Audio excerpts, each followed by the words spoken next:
A Martin Krajčík sú pripravení hodiť úvodné buly v rámci dnešného stretnutia 17. kola typu z Extraligy. Stretávajú sa Spišská Nová Ves a Humenné. Takú dostáva Archambault. Opäť raz 31 Mereško. Opäť Archambault. Medzi tým už Sergienko späť na ľadovej ploche. Zapojí sa do bránenia, ale musí sa koncentrovať na defenzívu, lebo tu je nechránený Olivier Archambault. 1-0 pre Spišskú Novú Ves.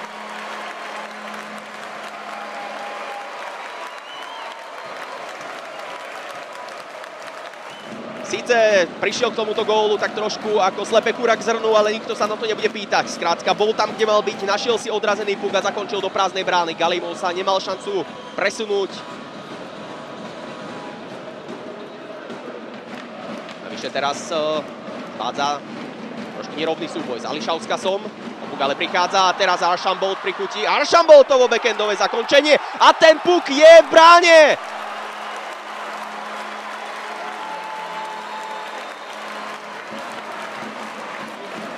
16. minúta stretnutia, hviezdne momenty najproduktívnejšieho hráča typu z Extraligy. Olivier Archambault, 2-0 pre Spišskú.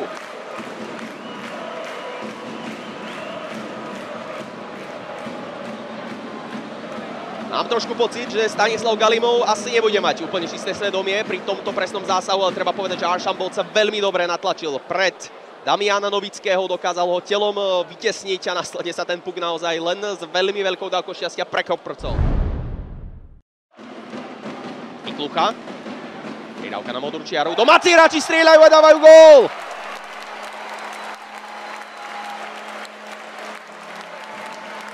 No, ak to bolo bez Teču, tak to je prvý presný zásah Davida Romaňáka v tejto sezóne. Ak to bolo s Tečom, tak je to prvý bod Davida Romaňáka v tejto sezóne. Si domáci bek pripíše. A ja si myslím, že toto bol čistý priestrel, tam nebola žiadna z žltých hokejok, drahé strely. Problém bol v tom, že hostujúci gólman Stanislav Galimov z tejto strely nevidel prakticky absolútne nič. Veľmi dobré clonenie pred bránkovom priestore v podaní Roberta Džugana. No a ten tak spravil situáciu podstatne jednoduchšiu pre Davida Romaňáka, ktorý by mal byť označený za strelca tretieho gólu Spišskej Novej Vsi v tejto sezóne. V rámci tých centrov Spišskej Novej Vsi má Miklucha pomerne slabé čísla na vhadzovaniach. Ale teraz to dopadlo na vhadzovaní úplne inak a Spišská Nová Ves aj zásluhou tohto vyhratého buly môže točiť ďalší kolotoč v útočnom pásme.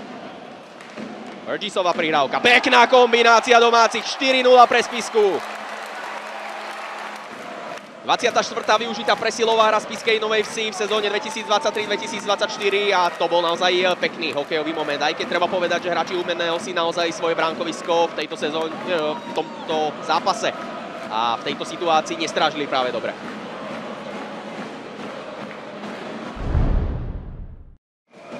Ešte 40 sekúnd z vylúčenia Kejla Kerbešiana a Humenné na to, aby využil túto presilovú hru. Pekná kombinácia hostí, 4-1. No a že hráči Humenného nevedia hrať presilovú hru. Teraz si defenzívu Spišskej Novej Vsi vyrobili ako v biliarde. Veľmi pekný presilovkový moment, ktorým sa prezentoval posledný tým tabulky typu z Extraligy. No a vyzerá to tak, že strelcom gólu bude muž číslom 90 Adam Lapšanský, ale necháme si to potvrdiť. Áno, nachádzal sa medzi kruhmi, takže mal by to byť Adam Lapšanský, ktorý sa odhodlal k tomuto streleckému zakončeniu. Videli sme, že ho nedostúpil úplne optimálne v tejto situácii 23 hrajúci Vartovník a teda mal Lapšanský dosť času a priestoru na to, aby zaznamenal svoj tretí gól v sezóne a znížil na 4-1.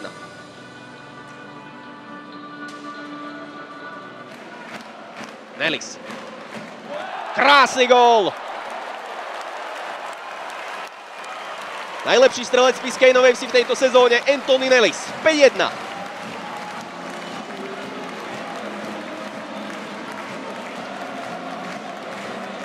Poznáme mená dvoch dvojgólových strelcov v tomto zápase. Olivier Archambault sa presadil v oboch prípadoch v prvej tretine. Anthony Nellis si tie svoje dva góly rozdelil do druhej a tretej tretiny. No a nie som si úplne istý, či toto je najlepší zápas Stanislava Galimova v drese Humenného. Nehovorím, že tá strela bola jednoduchá na riešenie.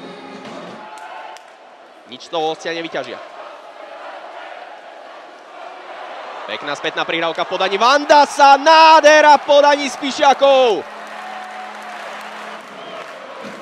Na vlastnú striedačku a na jeho miesto príde 173 Tomáš Bolo, ale toto bola paráda. Vynikajúca akcia dvojice Michael Vandas a Igor Mereško.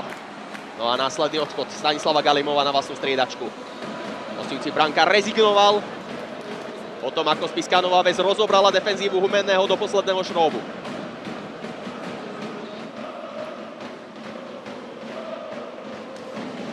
Hostia prichutí a znižujú na 6-2.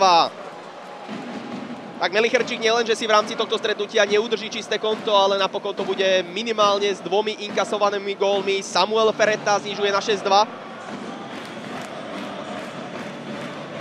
Samuel Ferreta napriek tomu, že hrá v prvej obrane s Jurim Sergienkom, respektíve je tam písaný, tak nepatrí medzi mužov, ktorých posiela hostujúci tréner Andrej Parfionov nejak často na špeciálne formácie, najmä na presilovú hru samozrejme. A tak predsa len nie je úplne bodový a nie je úplne gólový, ale teraz zaznamenáva presný zásah a kozmeticky upravuje ten vysoko nepriaznivý stav. V týchto chvíľach prebiehajú posledné sekundy dnešného stretnutia.